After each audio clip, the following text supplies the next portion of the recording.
Avec un trafic aérien en perpétuelle augmentation, le ciel ne peut s'étendre à l'infini et l'urgence à réguler prédomine.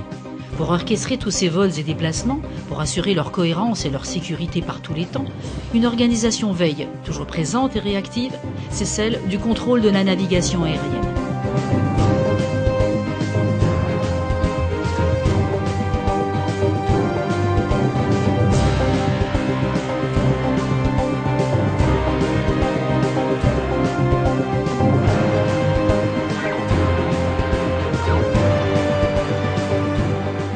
Pendant un vol, un avion n'est pas en contact avec un seul contrôleur, mais avec une série de contrôleurs travaillant dans différents centres. Tout d'abord pris en charge par les contrôleurs d'aéroport, puis par les contrôleurs d'approche, pour ensuite être suivis par ceux des différents centres de contrôle en route, et cela tout au long de son trajet. En amont, le vol a été préparé, bien évidemment, par les services de préparation des vols lorsqu'il s'agit d'une compagnie aérienne ou par les pilotes eux-mêmes. Un plan de vol a été déposé. Ce plan de vol, donc, bien sûr, permet d'informer tous les services de contrôle aérien qu'il va y avoir un avion qui va partir d'un point A pour aller vers un point B, avec des demandes de route et des demandes de niveau de vol. Les contrôleurs devront donc gérer cette trajectoire. Ensuite, les pilotes, une fois installés, vont faire activer ce plan de vol en demandant ce qu'on appelle une clearance de départ. Et vont ensuite passer de contrôleur aérien en contrôleur aérien, d'abord le contrôleur sol, puis la tour de contrôle, puis les fréquences départ, puis les fréquences en route, et enfin à l'arrivée, l'approche et les fréquences de tour de contrôle pour l'atterrissage. Air France 278 position. Air France 278, control maintain present level, contact to local control 120 decimal 6. 120.6 Air France 278. Good day. Entre 5 et 10 minutes avant que l'avion rentre en contact avec nous, on reçoit une bandelette papier qu'on appelle strip, avec toutes les informations de l'avion dessus, donc son indicatif d'appel, son code transpondeur, le type d'appareil, le terrain de provenance et de destination, la route qu'il a choisie et le niveau de vol qu'il a choisi. Et avec tout ça, donc on va l'intégrer au milieu de notre trafic, on va voir avec qui potentiellement il peut se trouver en conflit ou pas. Et au moment où il nous parle, on lui donnera une instruction de contrôle pour suivre de toute façon son itinéraire et atteindre son niveau de croisière. Air France Québec Sierra, vitesse 280 nœuds, contacté en 823 décimales 875, ça va 875, 280 Air France Québec Sierra. Air France Delta Oscar, descendez vers le niveau 110, unité 0. Descend niveau 110, Air France Delta Oscar. Au cours de notre formation, on a des simulations à l'ENAC, on va dire, d'aérodromes et de secteurs en route également, en fonction des différentes phases et des différents modules de formation à l'ENAC. Évidemment, ça donne déjà une petite idée de ce qu'on va avoir envie de faire. Et puis après, je pense que les affinités, notamment pour les gens qui aiment bien voir des avions, qui aiment bien les voir décoller, ça m'a toujours fait rêver. Donc c'est pour ça que j'ai choisi une approche. Vraiment, je voulais continuer à voir des avions. Comme on travaille à Paris, on fonctionne avec un système de hub d'Air France. Donc on va suivre effectivement leur flux de trafic et il va y avoir des pics de trafic dans la journée. Donc il va y avoir des heures creuses et des heures de forte activité. Et donc nous, on va suivre ce rythme. Il y aura des moments où on sera complètement détendu et des moments où là le trafic va monter, l'intensité, le stress aussi. Voilà, et donc ça va être au cours de la journée, ça ne va pas arrêter de monter, descendre, monter, descendre. Un contrôleur, il a un temps de repos dans une vacation qui lui permet effectivement de ne pas avoir une séquence de trafic trop longue à gérer. Bon, ça dépend aussi de l'activité de la plateforme. Quand on fait une séquence d'arrivée d'une pointe du hub de Roissy, c'est pas tout à fait pareil que surveiller une situation aérienne en faible trafic. Mais néanmoins, dans tous les cas, effectivement, les contrôleurs sur la position travaillent toujours à deux, donc le radar et l'organique, qui donc sont deux personnes qui ont chacun une responsabilité différente, mais donc qui s'assurent un contrôle réciproque de leur mission. Il faut une relation de confiance avec les contrôleurs aériens. D'ailleurs, la relation de confiance, c'est certainement entre les contrôleurs et les pilotes qu'il y a la plus grosse relation de confiance. Les pilotes, de temps en temps, ne respectent pas et expliquent pourquoi ils ne peuvent pas respecter une clearance. A contrario, les contrôleurs, de temps en temps, ne comprennent pas pourquoi les pilotes font ceci ou cela. Mais après explication, en général, tout cela est aplani. Si le contrôleur nous dit « descendez immédiatement, tournez immédiatement », on doit obéir et on obéit parce qu'on entend à la voix que c'est quelque chose d'important. S'il ne respecte pas une demande du contrôle aérien, il en a parfaitement le droit. Il devra par contre s'en expliquer ensuite, éventuellement, s'il y a une enquête. Mais il est clair que le commandant de bord, l'équipage, le pilote et le commandant de bord en dernier ressort est toujours celui qui a la responsabilité parce qu'il est dans l'avion. Il est maître de la sécurité à bord. Par contre, après, nous, on est maître de la sécurité entre les avions. Donc, on va donner une instruction. Si rien ne l'empêche de suivre l'instruction, il doit la suivre. Par contre, si l'instruction présente un danger pour son appareil, à ce moment-là, il va nous notifier qu'il ne peut pas suivre notre instruction, auquel cas on devra donner une autre instruction compatible à son problème ou à la situation.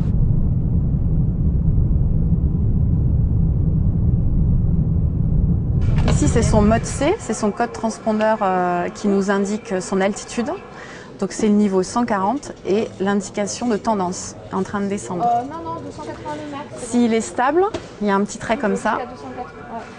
Voilà, et en montée, là on n'en a pas. Là par exemple, il est en montée celui-ci.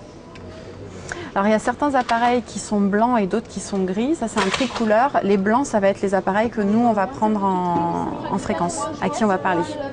Les gris, ça va tous ceux qui vont être autour de nous ou là qui sont dans les basses couches et qui ne nous concernent pas en fait. Ça permet d'un premier coup d'œil de trouver les appareils qui nous intéressent. November, Bravo November, bonjour. Maintain Flight Level 50, proceed Charlie Echo November. Les médias, ils s'intéressent aux grèves. Donc il y a les gentils, les méchants, qui font grève, qui font pas grève, qui dérangent les départs en vacances, qui les dérangent pas. On peut dire, ouais, ils foutent rien, ils travaillent 25 heures ou 20 heures par semaine, etc.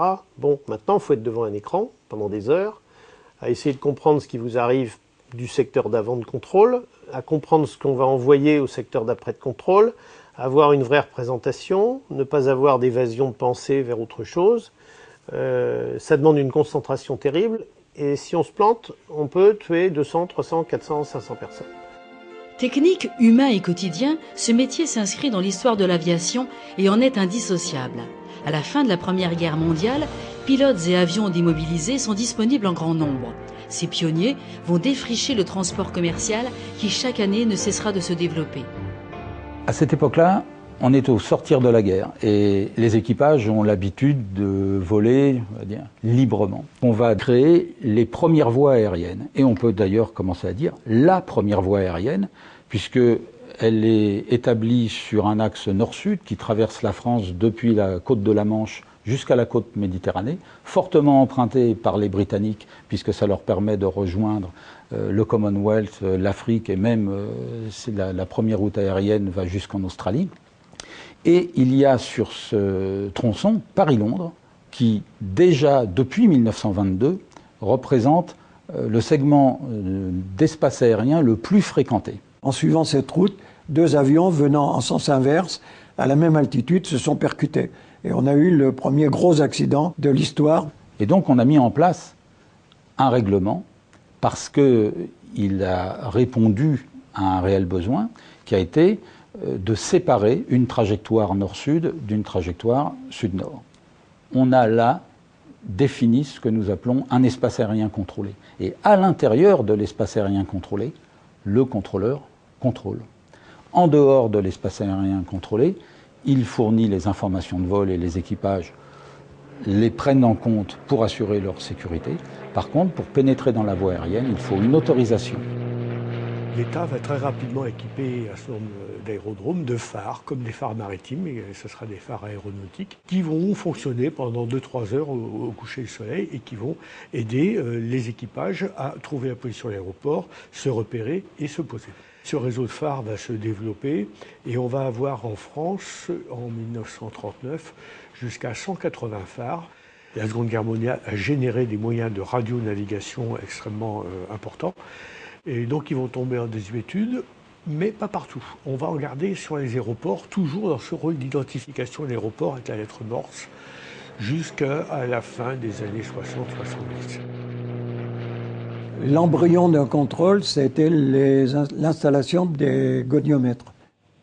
À bord de l'avion, il y avait un opérateur radio qui transmettait un signal d'une durée déterminée, qui était lu au sol par des opérateurs qui relevaient la direction du signal.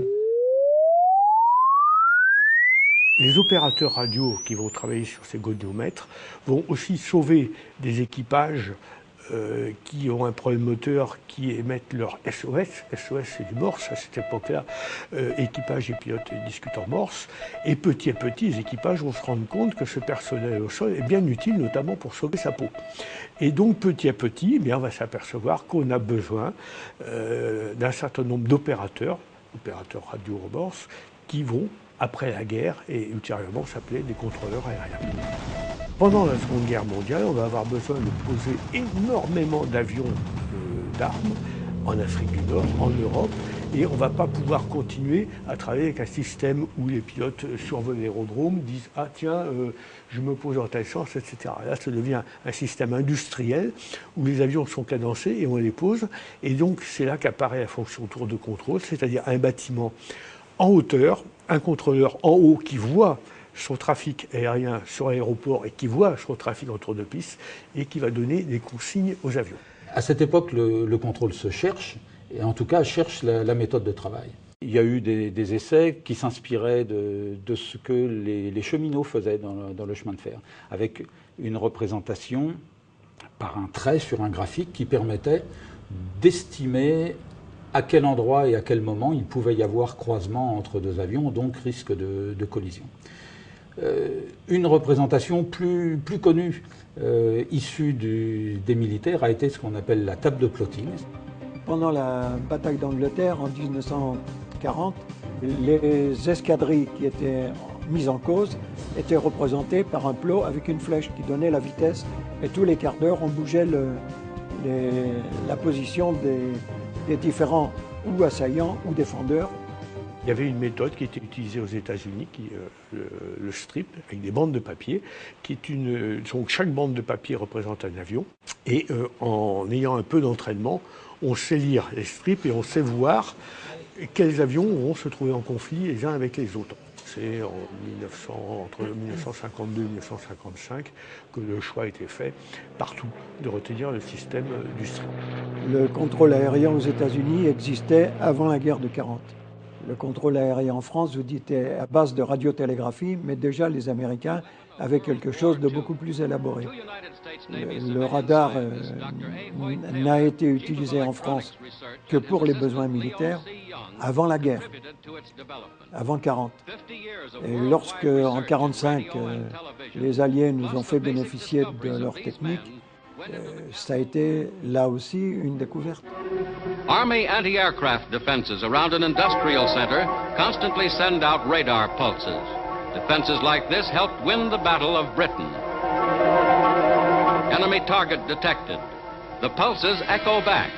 Directional antenna point their beams directly at the enemy.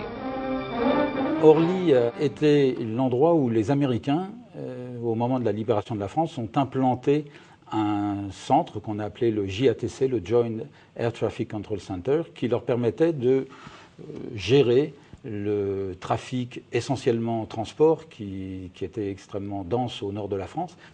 Et dès 1946, le gouvernement s'est efforcé à ce que cet organisme revienne sous tutelle et sous autorité française.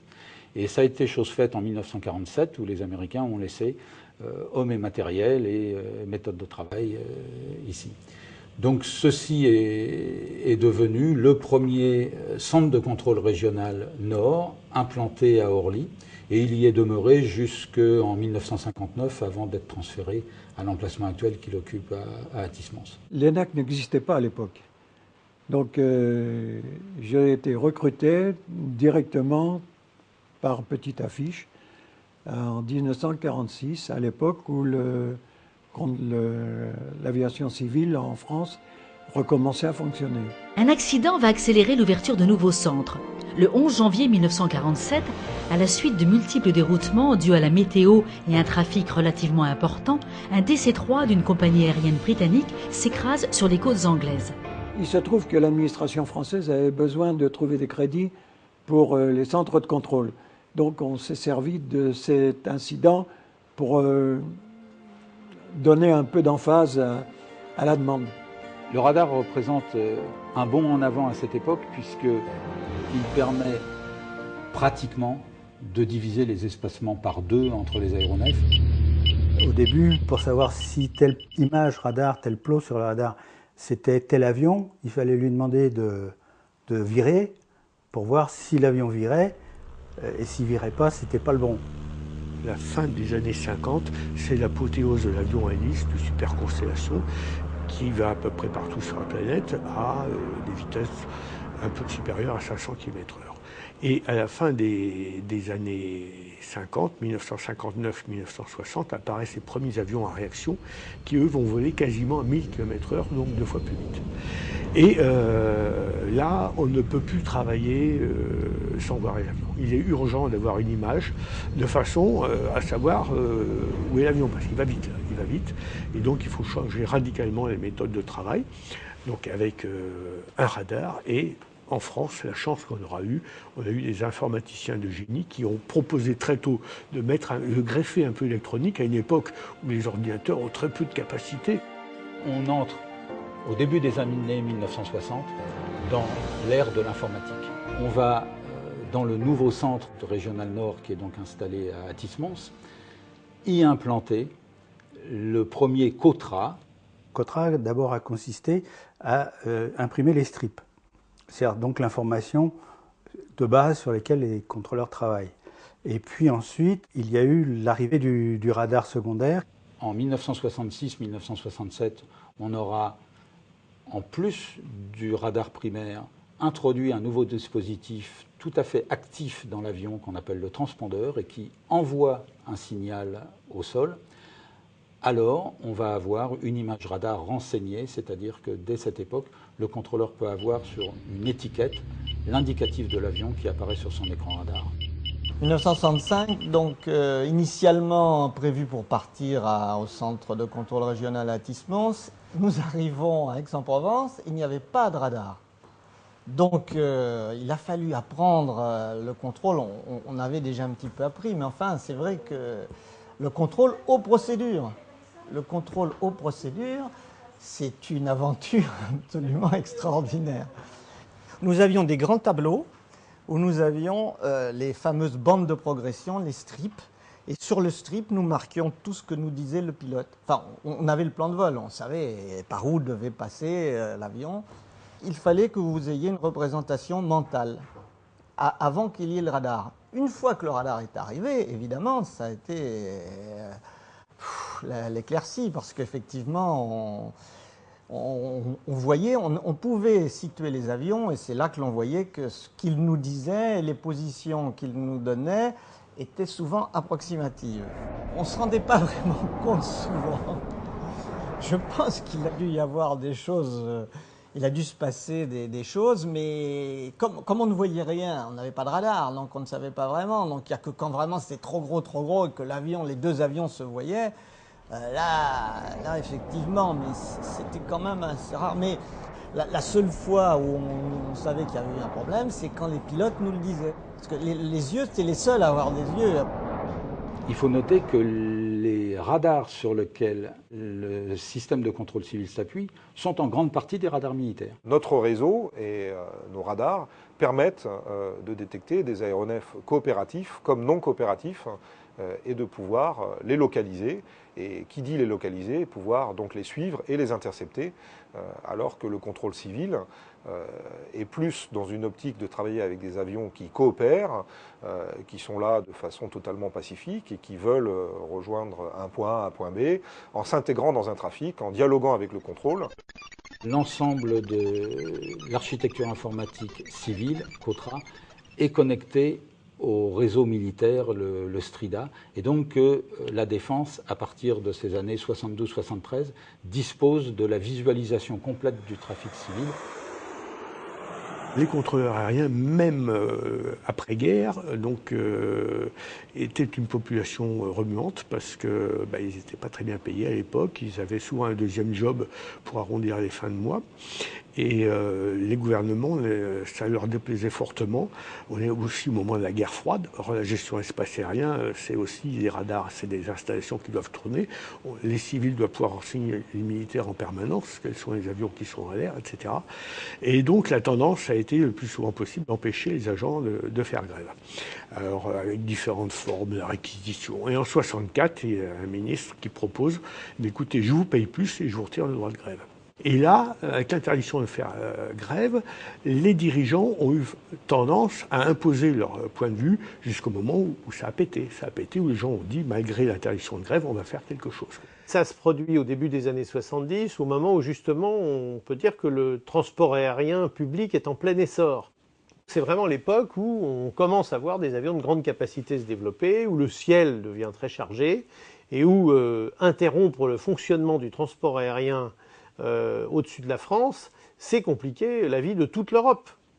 À l'époque, le ministre des Transports décide de ne pas céder et il demande à l'issue d'un comité interministériel au chef d'état-major de l'armée de l'air de faire assurer le contrôle aérien civil par les militaires.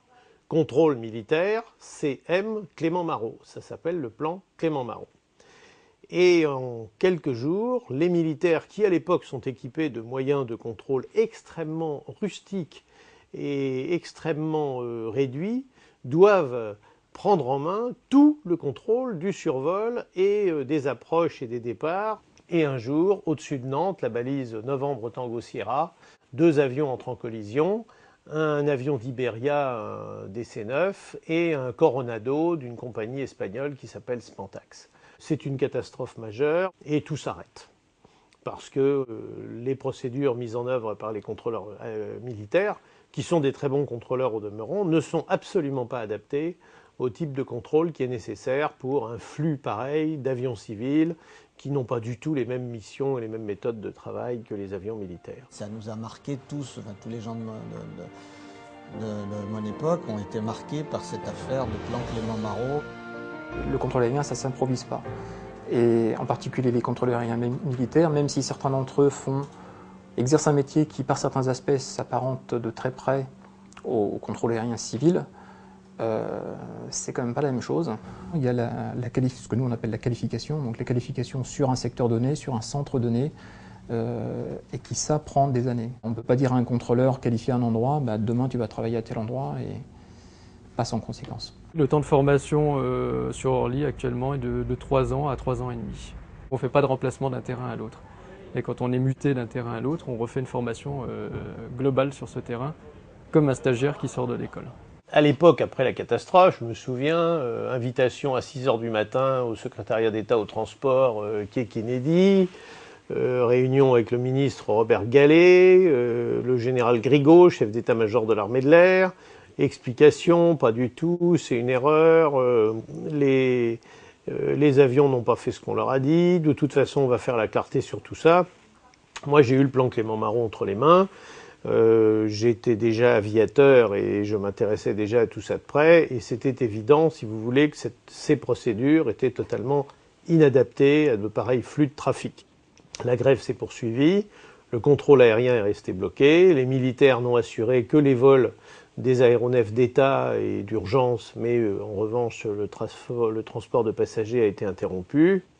Voilà une histoire qui s'est bien mal terminée et qui a débouché sur une nouvelle vision des situations et de l'organisation du contrôle en France, avec des contrôleurs de la navigation aérienne qui petit à petit ont pris beaucoup de pouvoir et qui sont devenus des ingénieurs de la navigation aérienne, avec des situations qui ont été très nettement améliorées, avec des conditions de travail qui prévoyaient des repos importants, des entraînements importants, avec des outils nouveaux et plus modernes, à tel point qu'il y a quelques années, on se demandait même s'il n'y en avait pas eu un peu trop.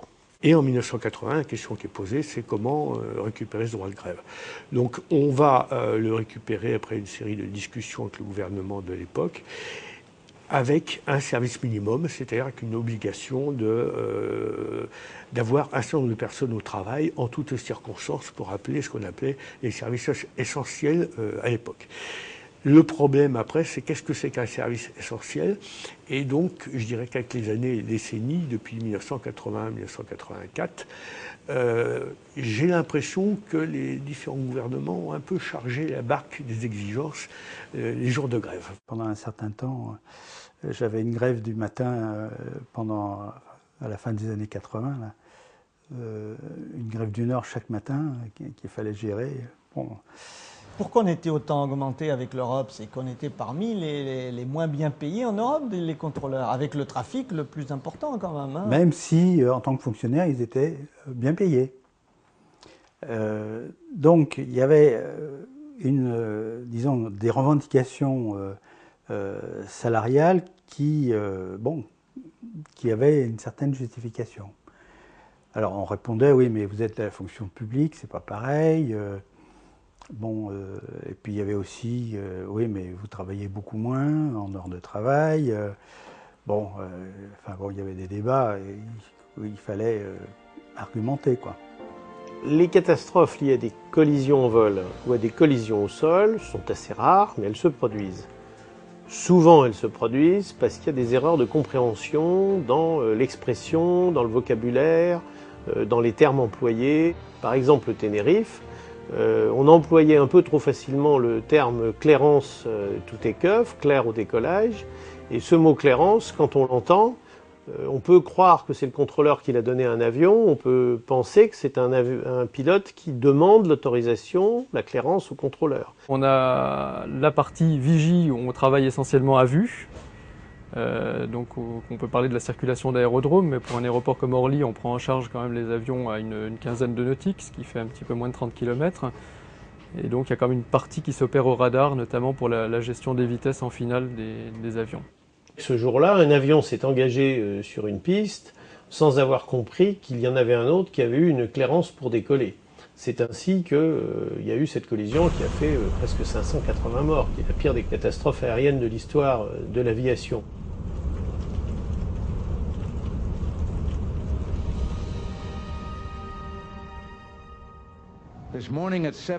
Le 3 août 1981, les contrôleurs américains lancent une grève. Ronald Reagan refuse de céder, fait appel aux contrôleurs militaires et invite les grévistes à reprendre le travail sous peine de sanctions.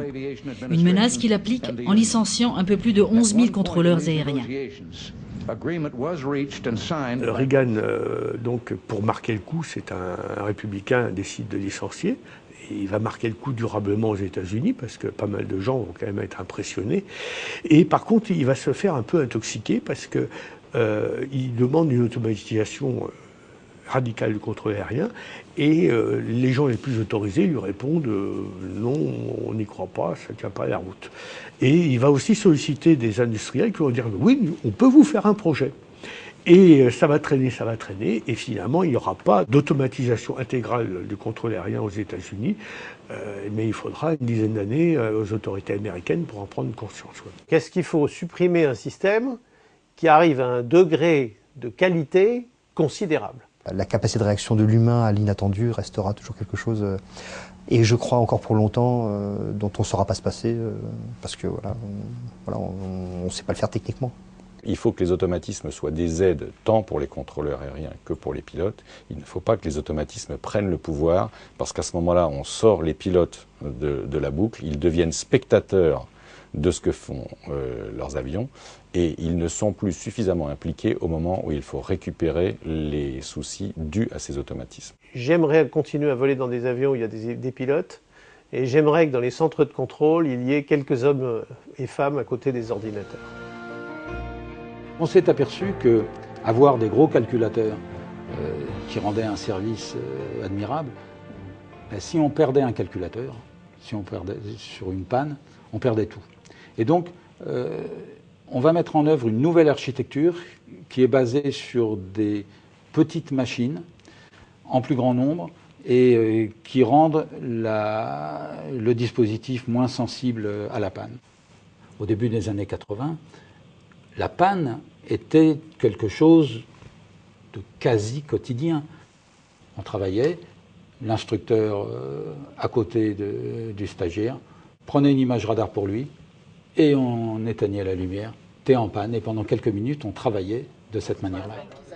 Aujourd'hui, depuis une dizaine d'années, les jeunes collègues qui sont formés dans les centres de contrôle, c'est quelque chose qu'on leur fait plus vivre. Et ça montre combien les contrôleurs ont pris confiance dans le matériel avec lequel ils travaillent. Le transport aérien croît et d'un seul coup, aux alentours de 1980, il va stagner en Europe et en France pendant 4 à 5 ans. Nous sommes dans une période de rigueur budgétaire, on ne recrute plus, on ne modernise plus. Et en 1987, la Commission européenne décide de libéraliser le transport aérien, c'est-à-dire d'autoriser quasiment n'importe qui à lancer sa ligne aérienne. Et là, on va avoir une explosion du trafic qui va nous prendre au dépourvu. Le contrôle aérien en Europe va générer énormément de retard et on va, dès les premiers mois qui suivent, inventer de nouvelles recettes. Mais la déréglementation est telle que chaque année, le transport aérien augmente plus vite que les gains de productivité qu'on fait. Donc, vu de l'extérieur, le contrôle aérien ne fait que générer des retards. Et donc, au niveau de la communauté internationale, on va se lancer dans un plan de modernisation qui va prendre 15 ans pour trouver toutes les applications, de 88 à 2003 à peu près. Et pendant ces 15 années, on va revoir tout. Cette gestion des flux, ça consiste uniquement en connaissant la capacité que les centres de contrôle nationaux vont déclarer de dire aux avions, vous ne pouvez pas décoller. Et ça, parfois, quand on est dans un avion au départ de Roissy, le pilote dit on va avoir un créneau parce qu'il y a une congestion, par exemple, à Rome.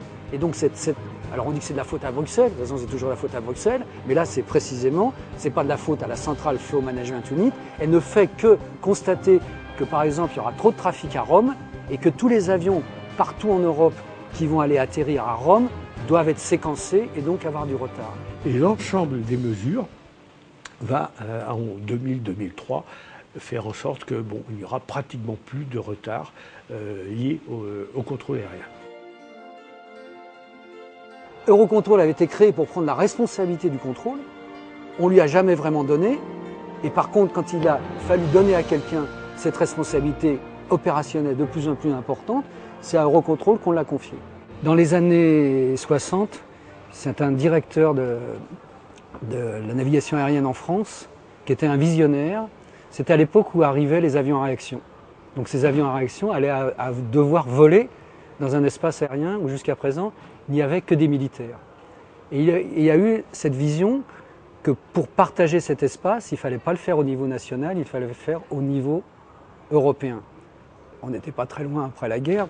Et donc il a convaincu la Grande-Bretagne, l'Allemagne qui commençait à avoir perdu la guerre, donc on ne pouvait pas dire grand-chose, et les pays du Benelux. Pourquoi il ne pouvait pas convaincre les Espagnols et les Italiens? C'est parce qu'en Espagne, c'était encore le temps de Franco, et en Italie, c'était les militaires qui assuraient le contrôle du trafic aérien. Et donc il a convaincu que ces États signent un accord intergouvernemental pour déléguer le contrôle de l'espace aérien dit supérieur, donc dans les couches supérieures, à un organisme européen.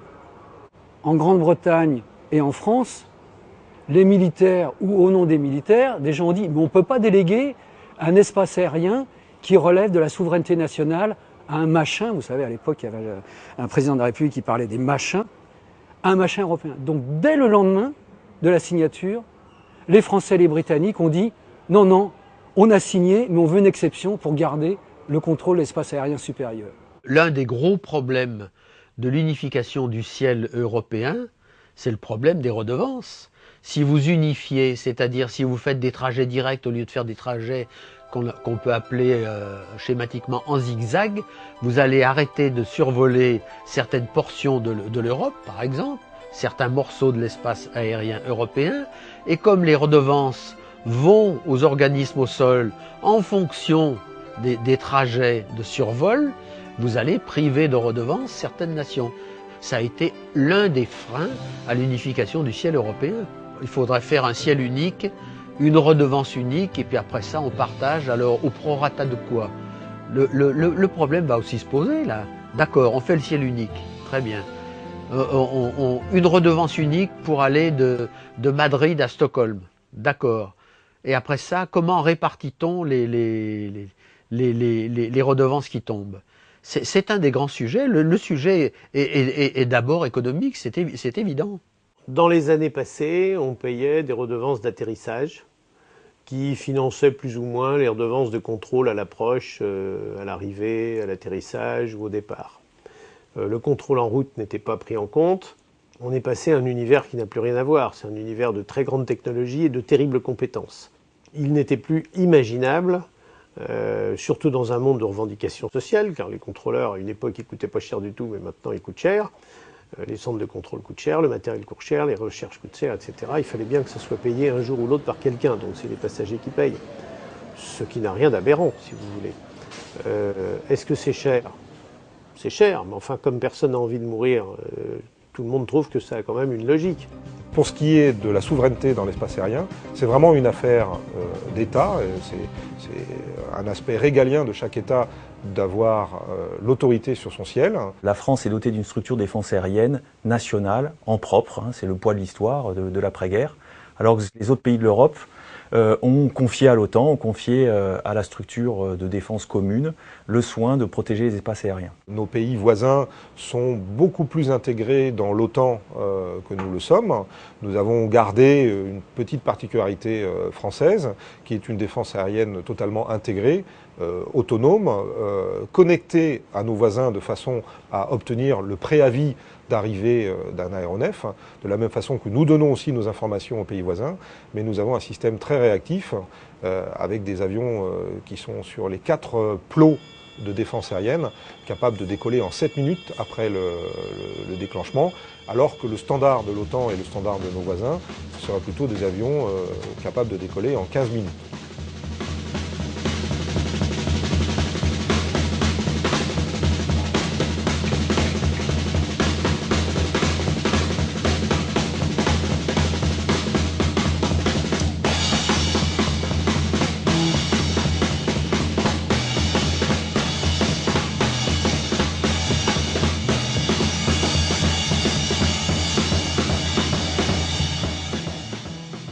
Vous découvrez votre mission une fois que vous êtes en vol.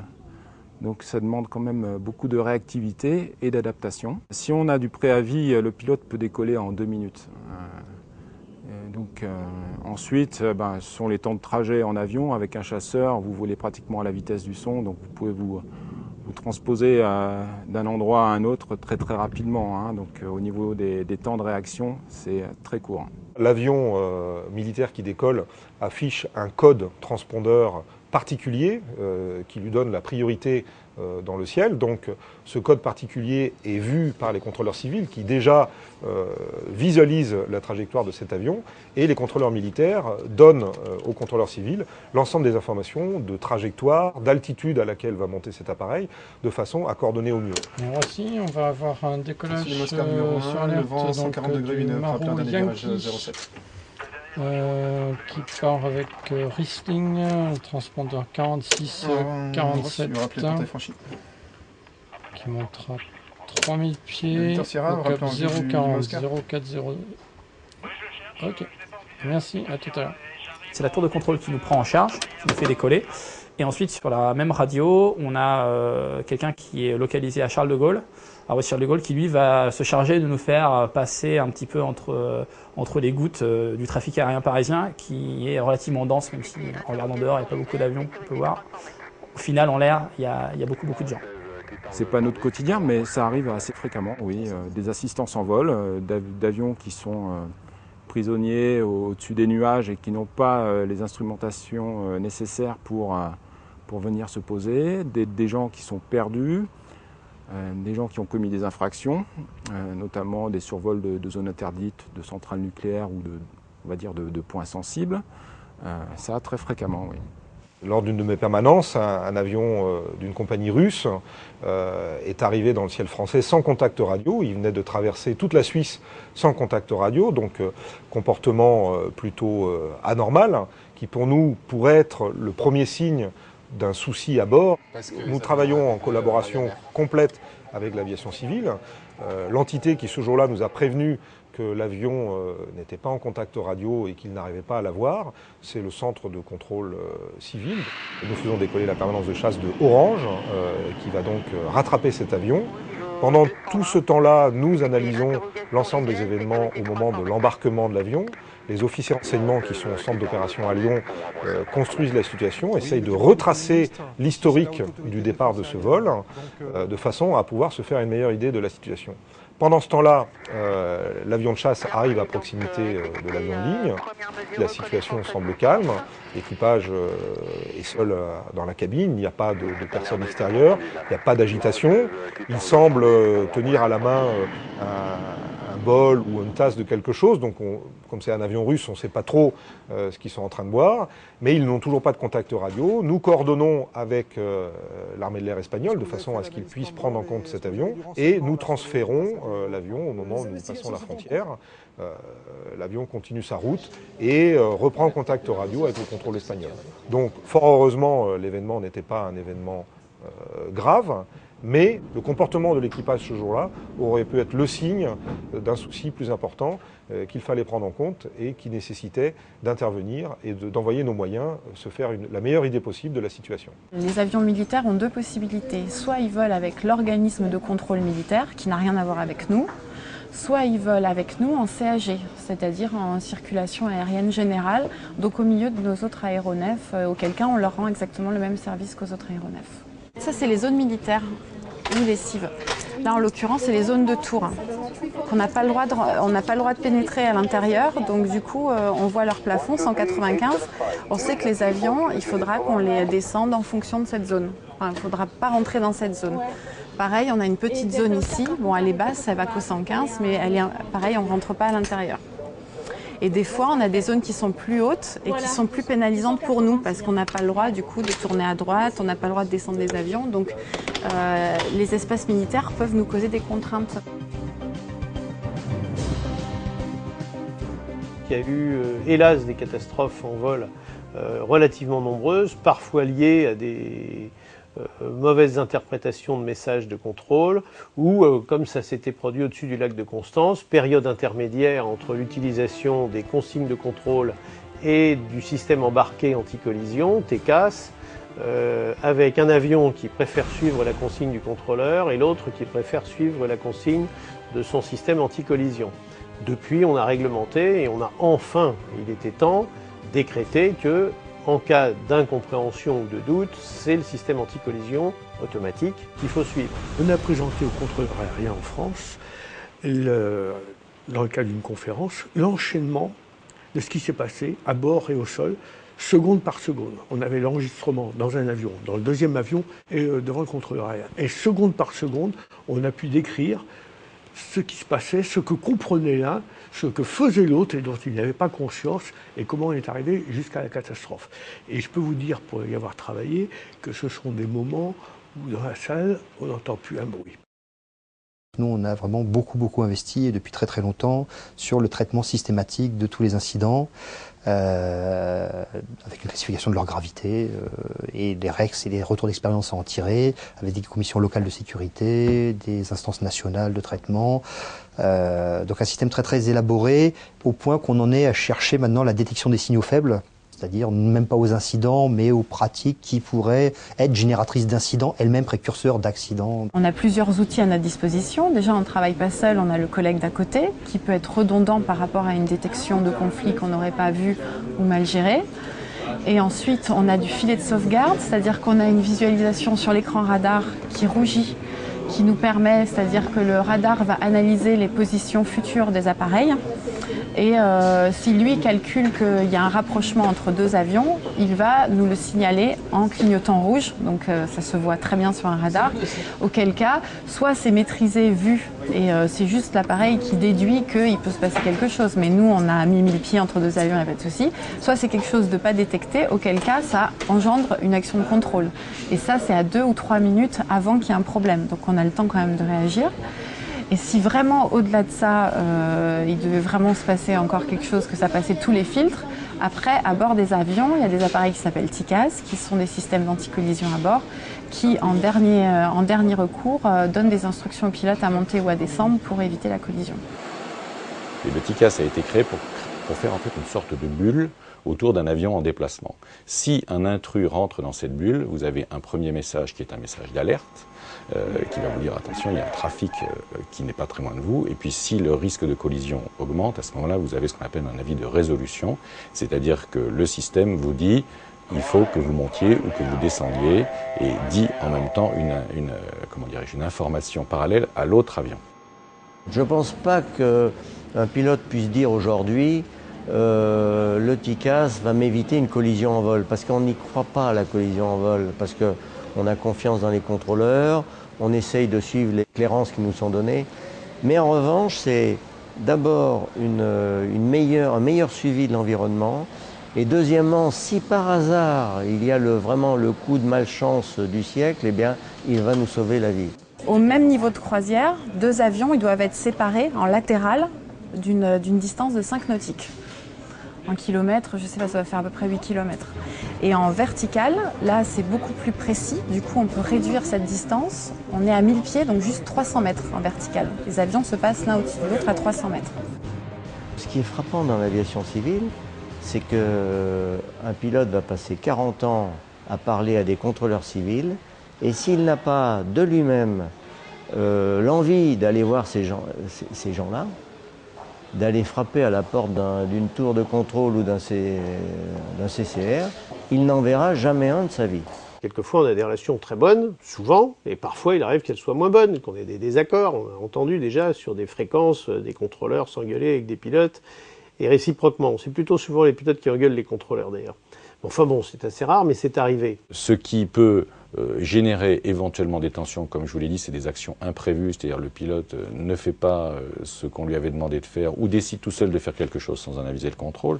A contrario, il est clair que lorsque nous arrivons et qu'il y a tellement de monde sur la fréquence qu'on n'arrive pas à placer nos messages, ça finit par agacer.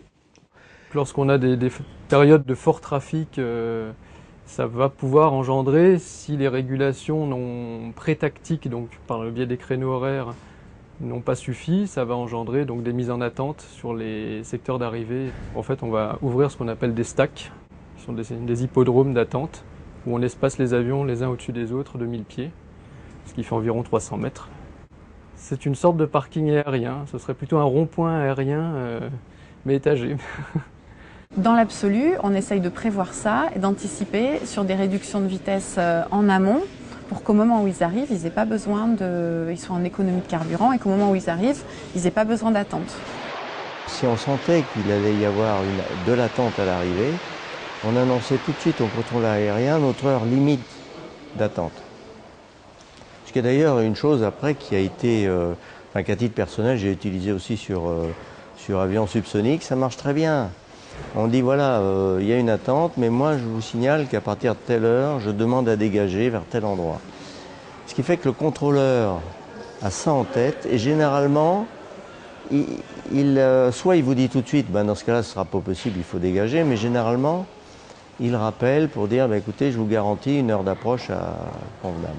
Les choses ont été recadrées, on va dire, d'un point de vue réglementation. À partir du moment où ils demandent clairement une priorité à l'atterrissage, ils auront la priorité à l'atterrissage, sinon ils n'ont pas de raison. Évidemment qu'on va aller limiter au maximum le retardement. Si un appareil nous dit qu'il arrive en fin d'autonomie, maintenant s'ils sont plusieurs à le faire, il va falloir évidemment qu'ils se déclarent en emergency pour avoir la priorité à l'atterrissage. À partir du moment où vous déclarez, vous pilote, une urgence, vous déclarez ce qu'on appelle en emergency, en lançant un message dit message Mayday, le rôle premier du contrôleur est de vous donner toutes les facilités possibles, c'est-à-dire qu'il va dégager tous les avions pour vous dégager la route. Là, clairement, ça devient un service de 5 étoiles luxe. Et c'est comme ça que c'est prévu. Il y a des réserves de carburant déjà pour le vol lui-même en route. Il y a ensuite des réserves de carburant pour l'attente possible. Et il y a des réserves de carburant pour le déroutement. Je dirais que ce qui nous stresse et qui nous gêne le plus, c'est le fait d'ailleurs de pouvoir transformer une réserve de déroutement en réserve d'attente. Mais quand ils se retrouvent à la fin de la réserve en question, il faut les poser. Et le terrain n'est pas toujours disponible à ce moment-là. Ils ne sont pas forcément les seuls à vouloir se poser à ce moment-là non plus. Quelques tensions qui traînent sur un secteur, soit parce que le trafic est important, donc ça peut créer de la tension côté contrôle, soit parce que les pilotes ont également de plus en plus de contraintes opérationnelles qui font qu'ils sont également entendus de leur côté. Donc ça peut amener quelques tensions en temps réel. C'est souvent un défaut de communication, ce qui est tout de même paradoxal pour le contrôle aérien et les pilotes, mais un défaut de communication qui fait que se germe une certaine incompréhension. Winning 8223, proceed direct to Lima Golf Lima.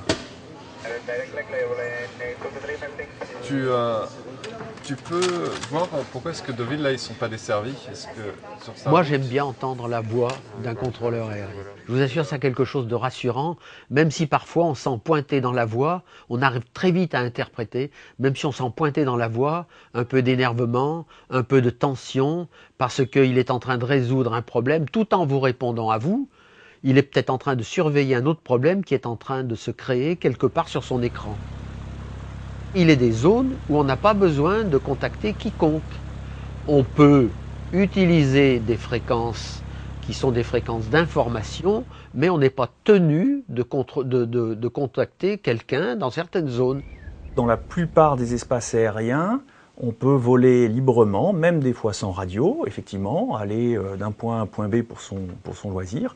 En revanche, il faut bien avouer que dans les zones d'intérêt majeur, les grandes villes, Paris, les grandes zones où l'industrie est développée, etc., la plupart de ces zones-là sont réglementées et la pénétration de ces espaces-là sont soumis à autorisation et nécessitent qu'on ait un certain nombre de moyens de se signaler, donc de la radio, des transpondeurs et d'autres équipements. Le transpondeur, c'est un appareil à bord qui communique avec nos radars au sol. Il y a plusieurs types de données qui peuvent être transmises. En l'occurrence, les données essentielles qu'on doit avoir, c'est le mode A qui est l'indicatif d'appel de l'avion, donc son identité, et le mode C qui nous donne son indication d'altitude. En revanche, dans les espaces aériens moins denses, au-dessus de la campagne, en France, on peut se déplacer assez librement. Moi, j'entends fréquemment des gens, oui, mais l'aviation, maintenant, tout est contrôlé, etc. C'est vrai que le contrôle est renforcé, mais il y a encore d'immenses possibilités d'éprouver le total sentiment de liberté que procure le vol. L'emploi de cette aviation libre pose des problèmes au pouvoir public en termes de sécurité. Donc tout le défi consiste à assurer la liberté de mouvement et de loisirs des citoyens, tout en assurant un niveau de sécurité acceptable pour l'État. Même si nous sommes dans une zone qui n'est pas contrôlée, le radar peut toujours nous voir. Il nous verra, il saura parfaitement où nous sommes. Et si nous commettons une infraction, ça lui permettra d'ailleurs, par parenthèse, de nous repérer et puis de venir nous tirer les oreilles ensuite. On a constaté qu'en développant depuis 5 ou 6 ans de manière assez active la prévention vis-à-vis des usagers de l'air, des usagers de loisirs, eh bien on a constaté une baisse importante des infractions aux règles de l'air, ce qu'on appelle les règles de l'air, qui sont pendant du code de la route pour les aviateurs. Et l'avantage de la baisse de ces infractions, c'est que ça nous permet bien évidemment de distinguer très rapidement le simple pilote étourdi ou qui aurait, par un manquement passager à une règle, enfreint une zone interdite par exemple, de se dire que si maintenant cette zone interdite elle est violée, c'est que peut-être qu'il y a une intention de nuire.